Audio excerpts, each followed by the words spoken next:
Greetings and salutations, friends and followers of the lively arts. This is Jay Michaels here in the Passion Pit, bringing you one-on-ones with some of the movers, shakers, and art makers in the indie scene today. Speaking of today, we're going to chat with two Broadway producers. So why are they here, I hear you ask, on a show that lauds the indie in us all? Because they still walk the walk. Pat Addiss and Jim Kierstead workshop productions in the Off-Broadway arena and support indie arts with their plays and their presence. So, ladies first, Miss Pat Addiss. Hello. Hello. Good morning, Miss Addiss. Yes. This is Jay Michaels. Is this Jay? Yes. Hi. Hi. Sorry, we were 11 a.m. today. I hope that's still convenient that's for better. you. Okay. Fine. How are you? So, I'm great. How are you? Very, very well. If I'm on the line, you're on the air. It's not in real time, so we can edit things out. So that's not we can edit out the intro that I just had there. The reason I invited you on this is because the Passion Pit podcast talks to individuals who support or are part of independent theater. And you're one of I qualify. Indeed. and you qualify in the special category that there are very few people. You're a Broadway producer. You are True. You're up there. And yet you are a very visible name and face within the world of independent theater. You still workshop productions on such levels. And again, in terms of being a visible name, you're a lovely person. We get to meet you. We get to see you. You're on the front lines. Tell us about Pat Addiss, the producer and the artist. Well, I was a mother, and I had a husband who was a deadbeat ex-husband, and I had to earn money for 3 kids in private schools living in New York. So I started a company called Pat Addiss Enterprises, which sold everything with corporate names and logos. And I did some very unusual things besides the T-shirts and caps and the normal thing, but I did Lilliputian pillows. I did weeds in acrylic tubes for a pharmaceutical company. I did all kinds of unusual, weird, and wonderful things. And I made a career switch when everybody else was dumbing down to not work. And so I started, my first show was Little Women. What happened is I took the CTI course, which stands for Commercial Theater Institute, and I highly recommend it. It gives an overview of what you need to know about the theater. It's just an overview because you graduate and you think you know everything, and of course, like everything, you know nothing. There you go. And I took the advanced course, which has only like 25 people in it, and one of the people from it called me and said, how would I like to produce Little Women? And I said, well, I don't know. So we went down to Duke to see it, and I never looked back. And that was my first show, and that was like 15 years ago. And I've been on the accelerated track. And Little Women starred Sutton Foster, and it was just really wonderful, but I knew little about producing, and I think that the lead producers on it made a tragic mistake with closing it when they did, because it was just before all the little kiddies came out of school and wanted to see the show, and it was wonderful and beautiful. And I understand somebody's trying to bring it back again, but I don't know all the details. I just heard that. Anyway, that was my first show, and then right away I did CHITA RIVERA, The Dancer's Life, and then I did Bridge and Tunnel and Spring Awakening, and it went on from there, 39 Steps,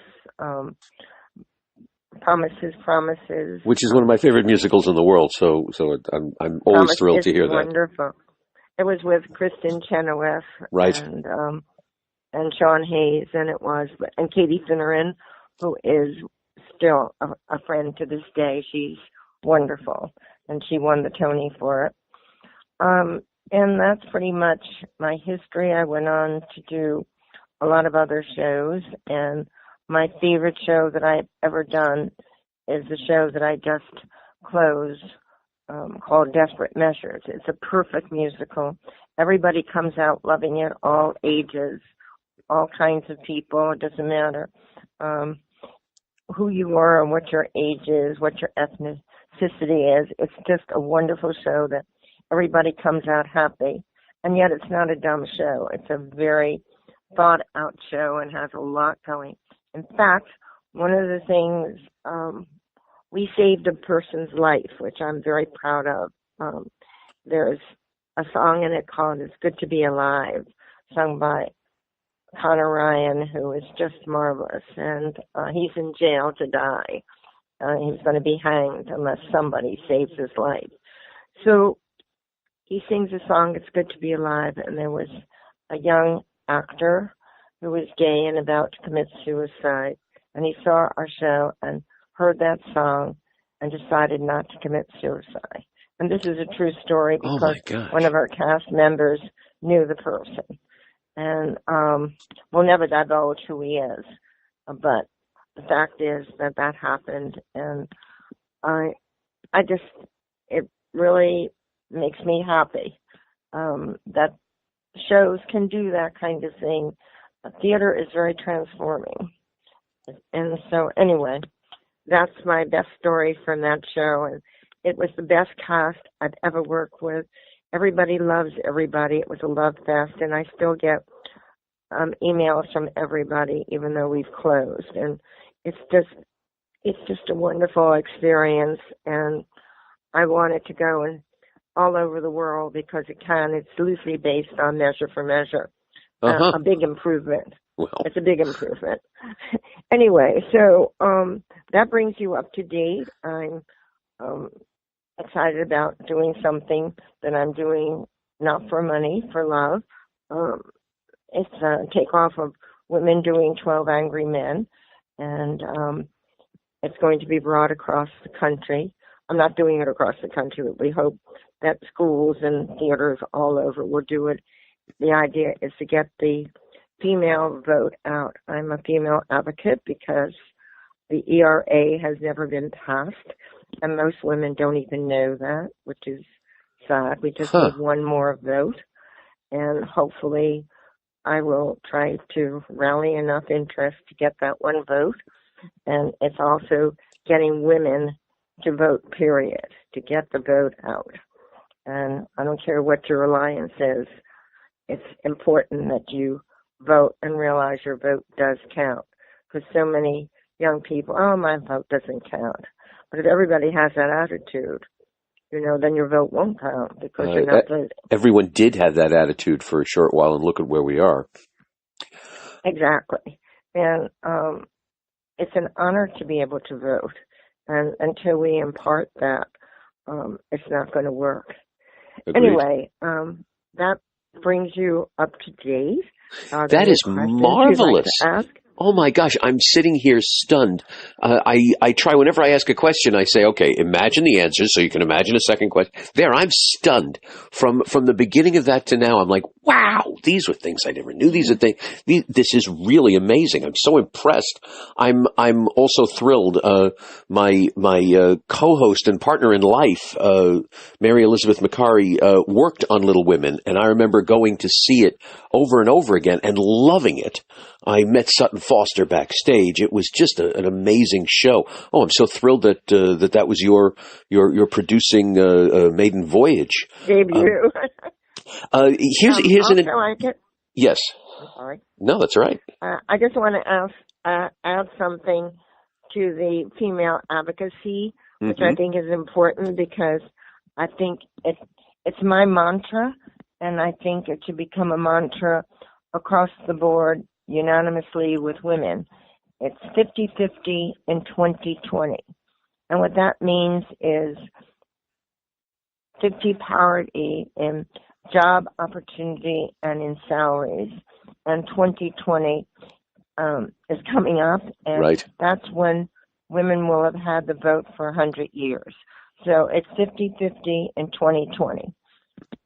That's great. And anyway, I hope 50-50 in 2020. Right. I hope other people will use that mantra. I will definitely put that in the commentary for this so that people have can write it down and remember it. Right. Now let's go to the beginning and let's jump around a bit. Little Women. Now you're saying it's coming back. I'm really thrilled to hear that. I thought it was a wonderful piece. I just read something.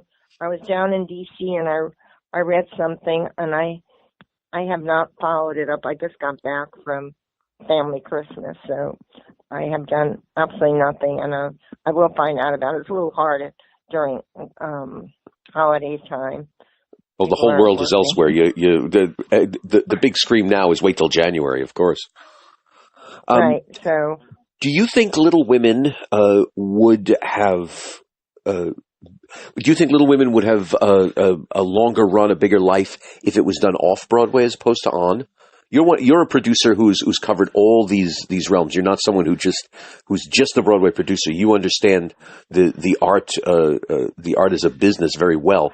Do you think it would have had a stronger run off Broadway?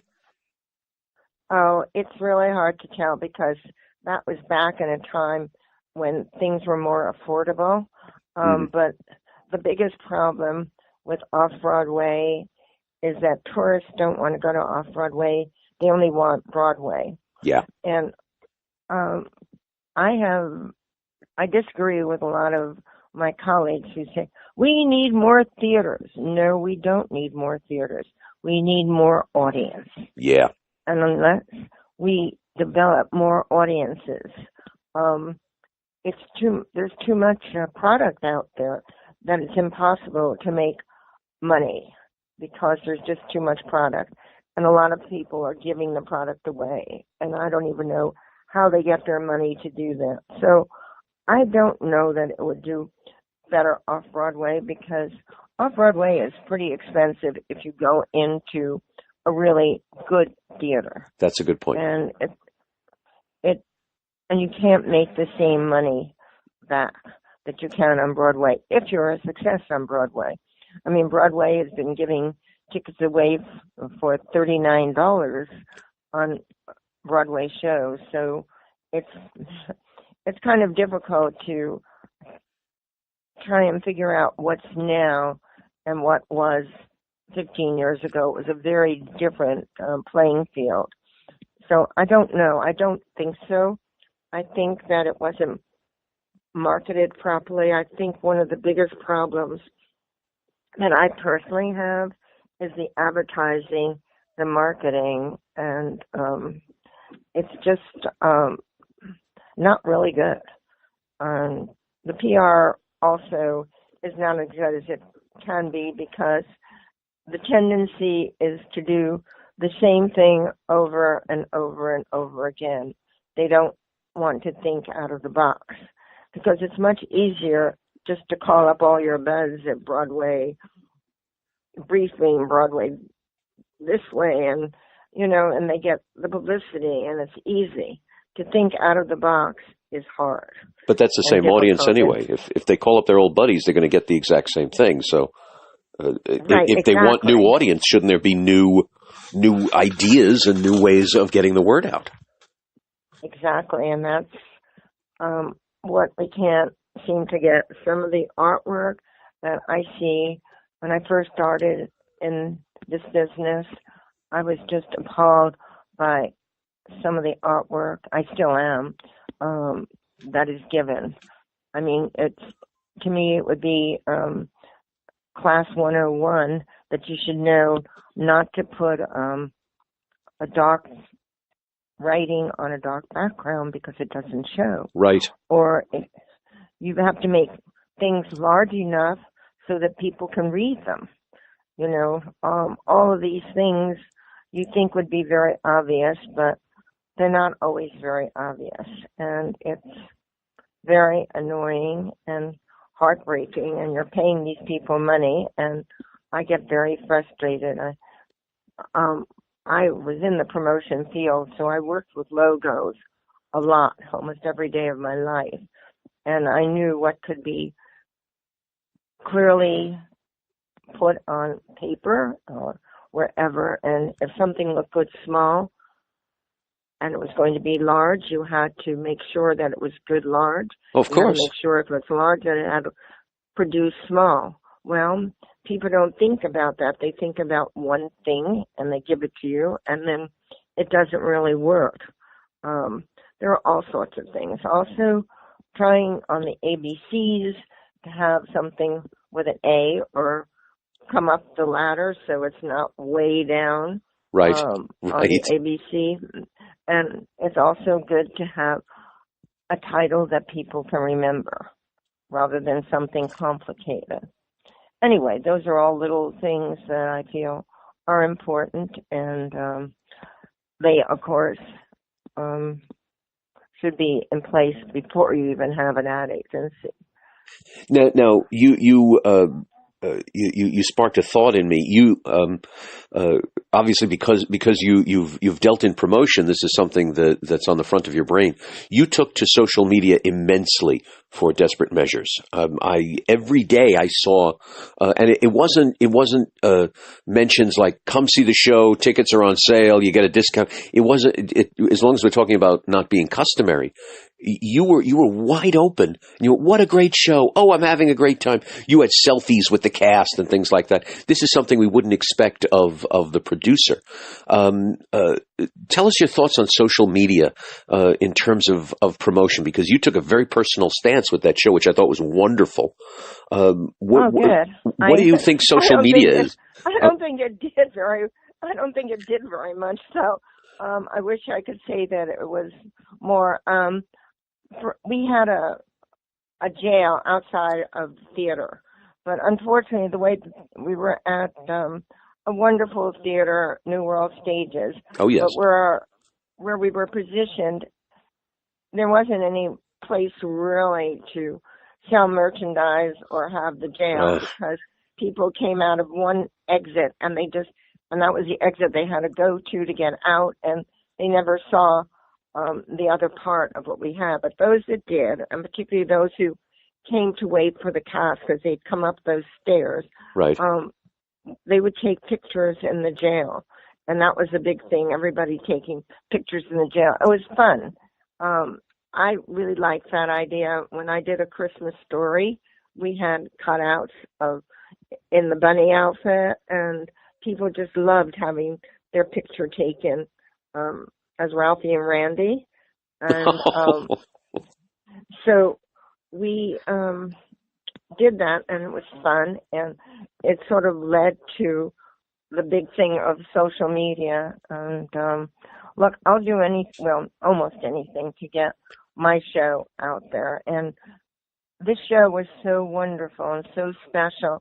I wanted to share it with a lot more people than we did, and I hope you will see it across the country next year, all over. A lot of places want us. We're just putting it all in place now, and it's very exciting. So look for a Desperate Measures all over the United States and Europe. Do you think social media, now social media, we say social, but every day ads pop up and every day we're charged for another thing. Do you think, even in promoting plays, do you think that sort of heartfelt usage, like the cutouts, like merchandising and things like that, do you think that's more effective than splashy ads, than links to discounts and things like that? In other words, that's more customary. You click to a link for a discount somewhere. Do you think the more heartfelt way gets more people in? I have no clue. I don't know. I wish I could be that wonderful guru who has the answer. I don't think there's any magic bullet. I think every show has its own heart and its own beat, and I think you have to try to find that heart and beat and the audience. The problem with our show is that our audience was all over the lot. Young people loved our show. Mm-hmm. Older people loved our show. People who studied Shakespeare loved our show. So we have, it was a difficult thing. Be More Chill. They know their audience. They have their audience. It's the young adolescents. There is no doubt older people hate that show. But they're not going after Ben Brantley and older people. they're going after adolescents who know the show and love the show and want to see the show and see it more than once. So you're lucky when you know your audience that defined. It's hard. I think, honestly, too much is put on social media. We're bombarded with social media. Why would you want to watch my show versus another show? You have 20 minutes in between your office and going to dinner, and you're on your phone surfing. You can only do so much. Of course. And I think, people are constantly rude at dinner, surfing their phones, seeing they can't live without it. Well, what did they do years ago? Mm-hmm. And so, but I think after a while, your brain becomes numb. So I don't know that social media has the impact that people want it to. I don't know. But I just think that there's too much. When you're bombarded with too much stuff, you can only assimilate a certain amount. I worked with an opera director for years, and he was a much, much older man, and he didn't have a cell phone. And at one point I even said, silly me, I said to him, Maestro, I needed to contact you. How can I contact you if you don't have a cell phone? He says, when I get home, you'll call me. And I said, what do I do until then? He said, do you really need to speak to me while I'm crossing the street? And I always remember that. So when you say we're bombarded by it, it makes the same sense. It's probably why I enjoyed yours, because if I'm looking at yours, I'm looking at you speaking. I'm not looking at 10 other people who are running your social media campaign. I'm listening to you speak, which was wonderful. You said you made a point of saying you have to know the heart of the show. You have to understand the audience. When you choose a property, here's the big question: when you choose a property, what gets your heart? What makes you look at something and saying, "Okay, that one's for me"? I wish I could define that. A lot of people ask me that question. I don't know. It's just what hits me for various reasons. When I was in London, I saw War Horse and I saw 39 Steps. I saw other things too. I was over there for, I guess, the opening of Spring Awakening. Mm-hmm. And I saw 39 Steps and I said, I want to do that. I saw War Horse and I said, I want to be part of that. It's just, I can't explain. It's just, it hits a nerve chord and I want to do it. Eclipsed, I wanted to do it because I knew I wouldn't make money, but I thought it was an important show to do. I thought it was a very important show. And I still think it was a very important show, even though it got great reviews and should have won the Tony, but lost out to The Humans. Mm-hmm. And I just, a lot of people don't want to see things that are not pretty and are nasty about society, even if it's not our society. But we got to say them anyway. The world society, yeah, is pretty nasty. And a lot of times people don't want to see that or don't want to hear about it. And they also feel that it has no need. It's taking place in another country, Liberia in this case. What do I care about Liberia, And so it was not a huge success. It was with Lupita Nyong'o, who was, a famous young black star. And it was a fabulous show. But a lot of people didn't want to see that subject matter. But you did. Yes, I thought it was an important show. I thought it was a very important show, and I still feel it's an important show. Now, you have said twice already that, okay, I didn't do it for the money, which again is another thing that makes people blink in general when we're talking about the theater. So for you, it's following your heart. For you, it's looking at something and saying that's the message everyone needs to see. It's not something Jim Kierstead said, which was very clever. He said some people will write a play, and if he said, "Well, what do you think of the play?" He says, "Well, I don't care. I want to see what other people think of it." And he says, "But what do you think? You wrote it. What do you think?" "Oh no, other people will like it." and he brought up the same point. It's like what's in your heart. It's you want a message to be seen. That's number one, and in some cases only to get a show onto your desk is that the message needs to be said. Well, I'm not saying most producers do it the way I do it, and it's just the way I am. And I mean, I've done some things that I thought might make money, and I wanted to be part of it. Other things, one thing that I was part of that I really believed in, and we wound up winning a Tony, was VANYA, SONIA, MASHA, and Spike. Mm-hmm. And we won a Tony, and I just thought it was a wonderful takeoff on Chekhov, and very clever and funny, and people need to laugh. And at that point, I was, thought that was the best thing I could do. So different things have different reasons. I'm complex, let's put it that way. Excellent.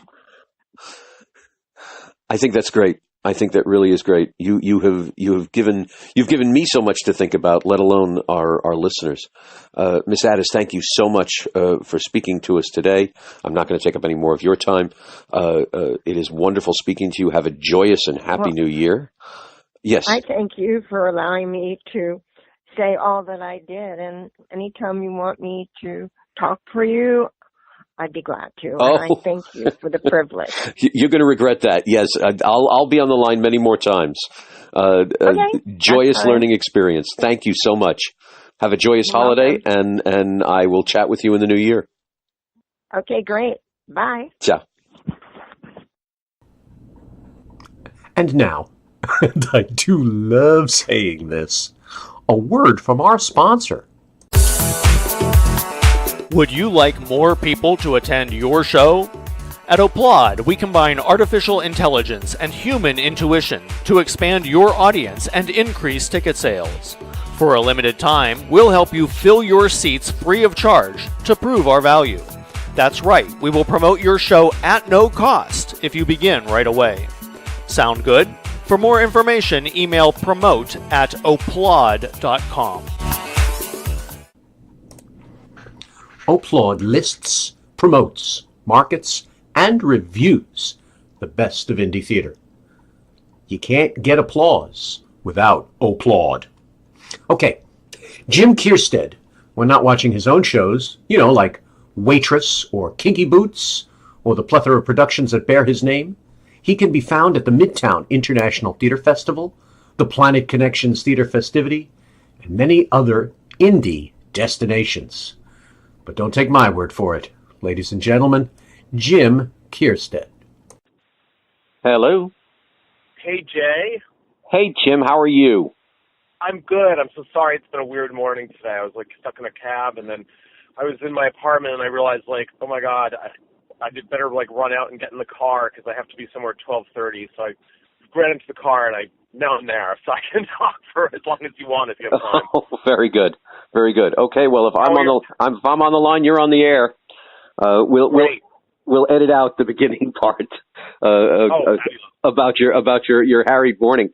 Yes, please. How are you? How's everything going?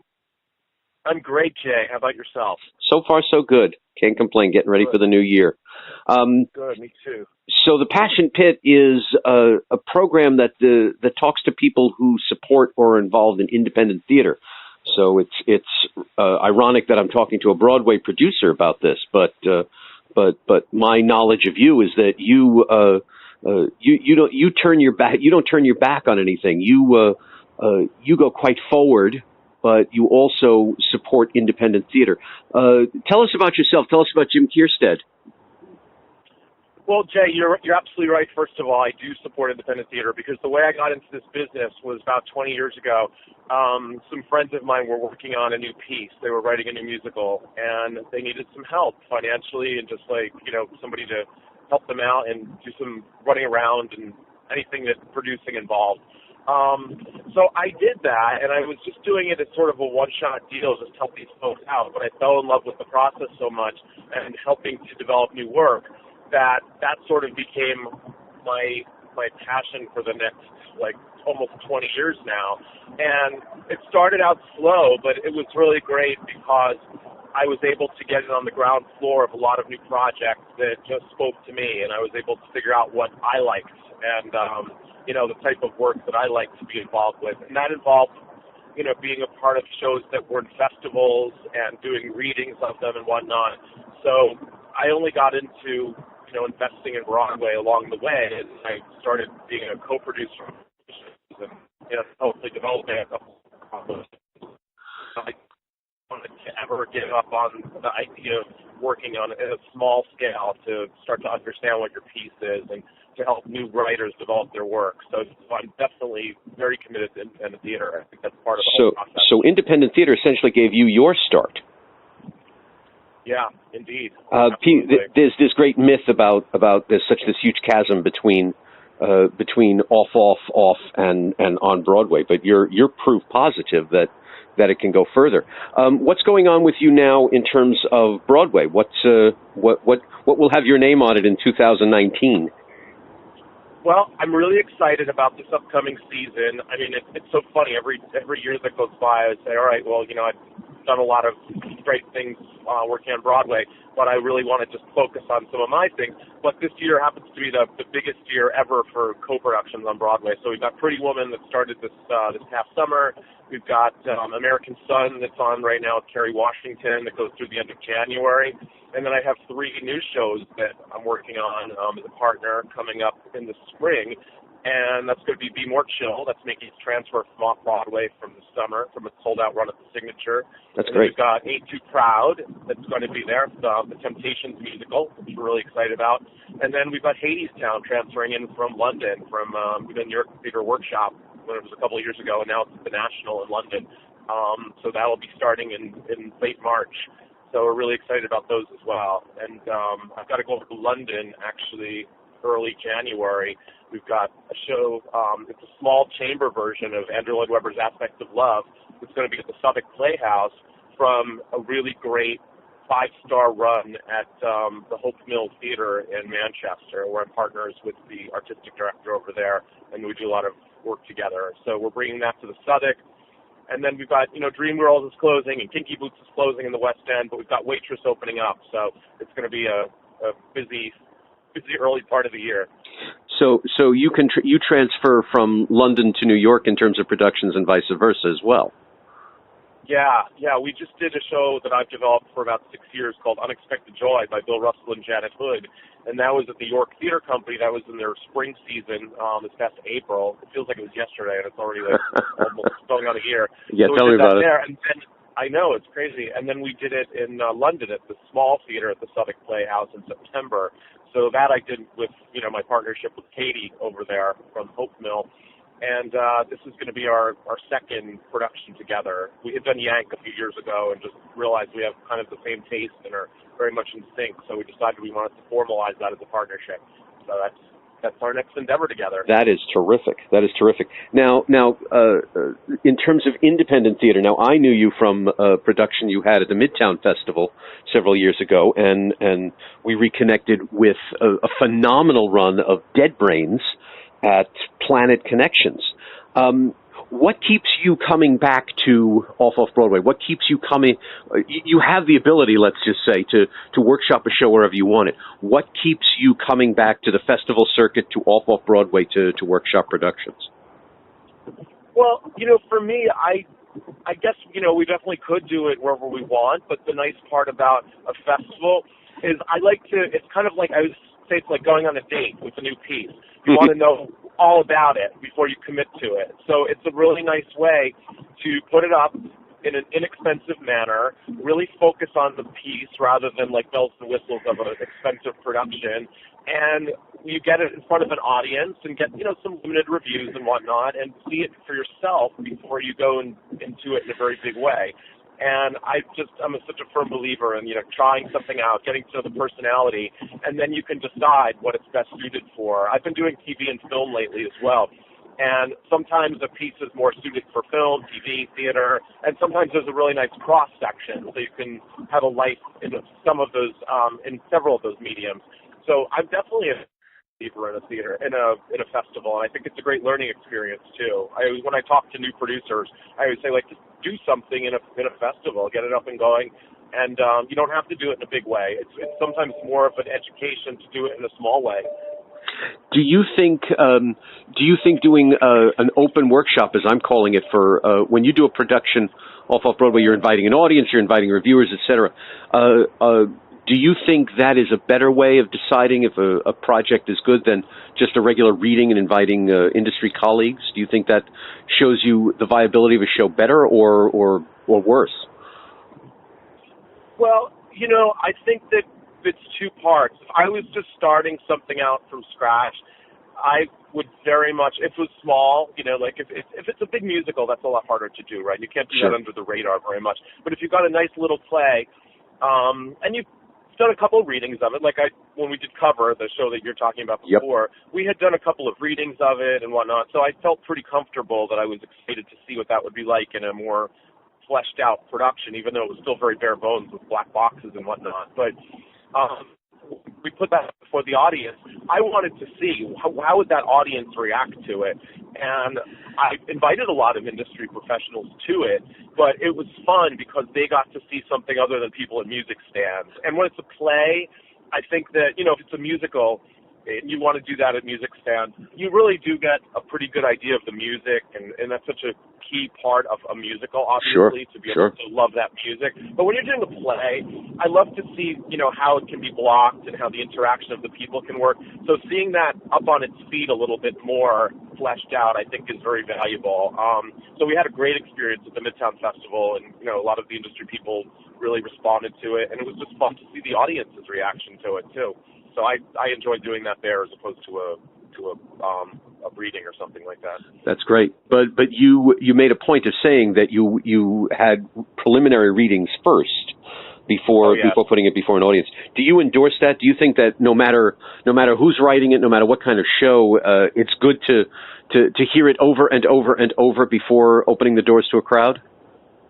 Yes, I think you must. Like, you can't, to me, I would never want to put something up that I didn't know what it was. It's like the old lawyers thing, if don't ask a question you don't know the answer to. And I wouldn't want to put a piece up and see it for the first time while others were there, because, that's just a recipe for disaster. I want to feel very confident in what it is before putting it before an audience. And if other people don't like it, but I do, then that's one thing. But I wouldn't want to put it up and realize, like, I actually don't like this show very much. I just had another interview with Joey McNeely, and he just did a musical off Broadway. He did a musical called Shadows, and he worked on it for 9 years before putting it up there. So I gather you're also of the proponent that this show needs to be great before you open the crowd. Like you just said, you don't want to be sitting in a full house to find out you hate your show. Yeah, that would be pretty tough. And this business is such that 9 years. I mean, it's funny when you talk to new playwrights and new producers, and you say, well, this shows sometimes take like 9-10 years to do. They look at you like you're crazy. And if you just worked on a show 24/7 and it took 9 years, I'd be a little concerned. Yeah. But that's not the way this business works, right? Everybody's got a bunch of projects. Everybody's really busy. Right. It's hard to nail people down when you start to try to get regional theaters involved. Their schedules are out maybe like a couple of years, so it's hard to get a slot. And then it's just kind of simmering on the back burner until it bubbles to the surface again. So, yeah, these things can take a long time, but it's not just because people are working on it straying. They sort of put it aside and come back to it and think about it. So it's a good way to let it just sort of simmer. So another philosophy of yours is multiple projects. I've had many who dedicate to one play and they stay that way for 2 or 3 years, and I'm like, well, don't you get bored? So you kind of look at juggling many projects at once as well. Well, I'm a really good multitasker for whatever reason. Like, I can handle many things at once. But the thing for me is, like, if I just had one project and I realized, it's going to take 6 months before this gets seen or gets our next reading based on people's availability, then I wouldn't have anything to do. I like to have a lot of things going on at any given time. Unfortunately, then it's sort of, you have to manage multiple priorities after a while, but I can usually see my way through to do that. But yeah, I'm a firm believer in having lots of projects. Oh, I completely agree on that myself. I find, I'm wondering if you agree, I find that one project feeds another. If there's a delay for 2 or 3 months and you have another project, you might actually learn something from that second project that's going to fuel the first. Do you find that adding lots of ingredients to your life makes for a much better project in the end? Oh, I definitely do. And the fun part about it, too, is a lot of times just by sitting with something for a while, even if you're not actively working on it, even if it's just sort of in your subconscious, I tend to think a lot. So I'm always thinking about, a project, even if somebody says like, well, you haven't done anything with it for a few months or whatever. I'm like, well, just because you haven't seen me doing anything doesn't mean I'm not thinking about it all the time. And then you kind of come up with great ideas that you might not have had you just jumped without giving it some thought. So I definitely think being able to sit with something for a while is super helpful in getting to know what you're dealing with and really giving it all the the thinking that it deserves. And what you learn from one project ends up helping another, I gather. Oh, definitely. It's like, and I think that this business is so important about when it comes to relationships. It's all about people, and the theater community, especially in New York, tends to be very insular, and I think that people have to get to know you after a while, and it's like if you want to get a slot in somebody's season, having relationships really helps, because these artistic directors are getting hundreds of scripts a month, and to be able to read through those, and it's easy to have things sort of fall by the wayside. So if you kind of know them a little bit, you can go in there and give them a nudge and say, what are we gonna do this one? And I think you get a little more notice than if you were just somebody cold submitting a script. That's very true. It's not an easy thing to do. So yeah, I think the relationships are super important to be able to kind of hash it out like that. There's a story of Michelangelo staring at a big piece of granite, and one of his colleagues walked in and said, "What are you doing?" And he said, "I'm working." And all he was doing was staring at it. But in the end, it became David. So there you go. Oh, yeah. How about let's talk philosophically. How does working on so many projects and being involved on so many levels change you?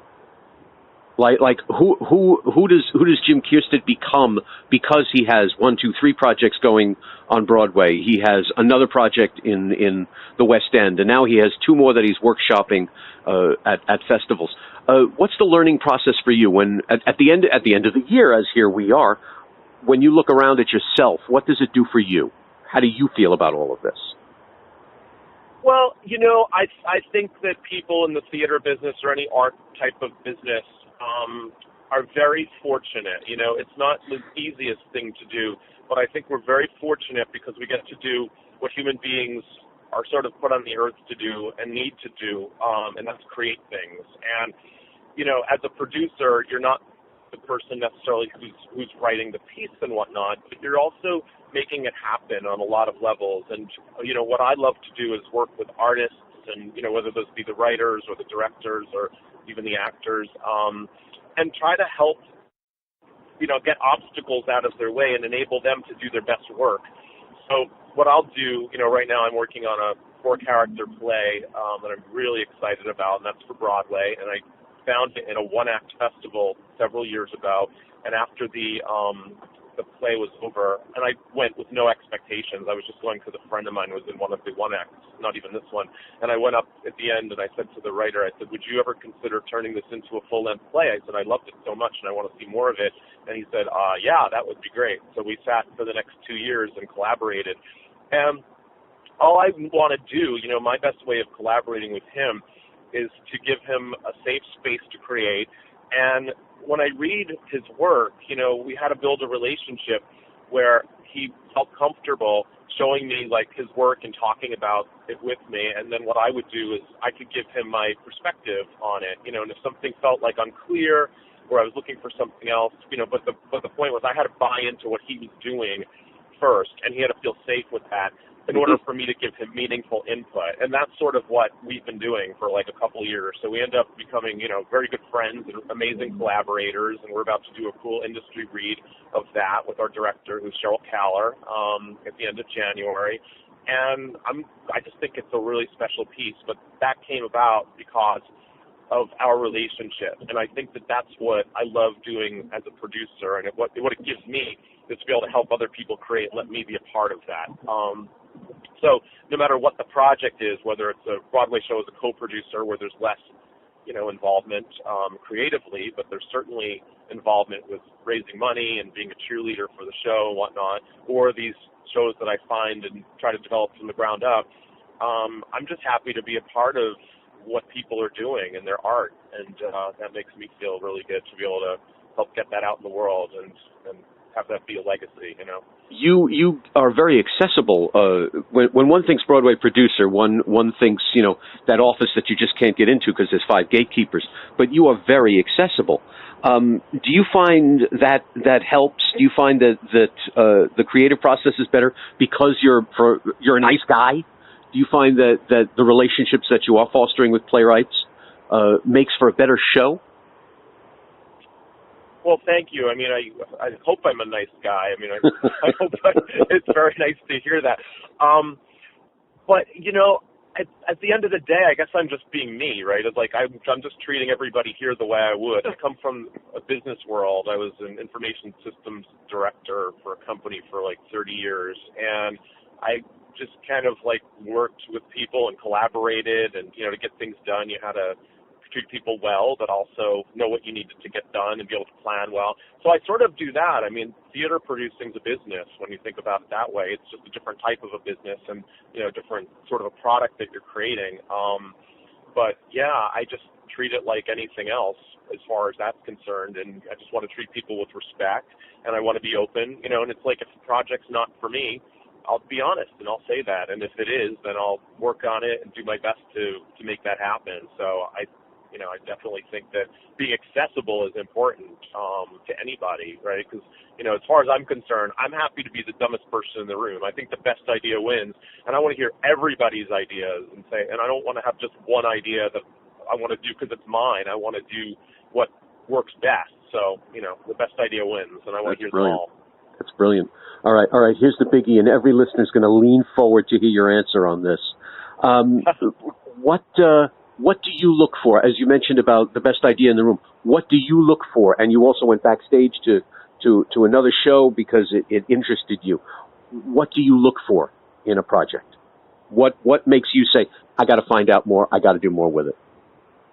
Yeah, I wish I had 100% of a great formula for that. I think it's, I think there's some key components. But first and foremost, it just has to be an interesting story to me. I never go and second guess. I just go by what I like. And, sometimes, so many times I hear people and they talk about a project they're going to work on, and I hear about it, and I'm like, oh, I don't respond to that much. Let me ask them why they like it. And I say, well, what is it that you like about the project? And they'll say, well, I think other people will like it.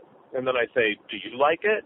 And they say, well, not that much. It's not really my taste, but I think other people will like it. And I say, well, why would you think other people will like it if you don't? So I'm just about, finding things that I respond to and get excited about, because when you're talking about a 10-year time horizon, you're going to spend a long time working on that. So if you don't like it, that's a long time to do.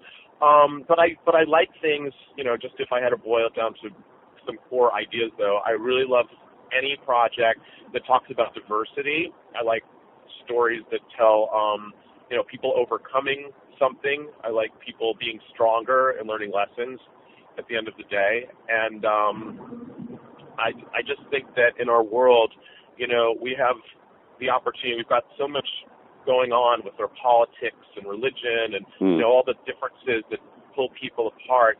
And I don't believe in political debates. I think a lot of people in our country right now are going through separation with their families and friends because we've got such an unusual sort of political climate where people are sort of separated. So I don't get into debates because I don't find that works very well in changing people's minds. The only way that I can think of to change people's minds is to put a piece of entertainment out there that has a message that doesn't jam anything down somebody's throat, but maybe makes them look at something from a different point of view.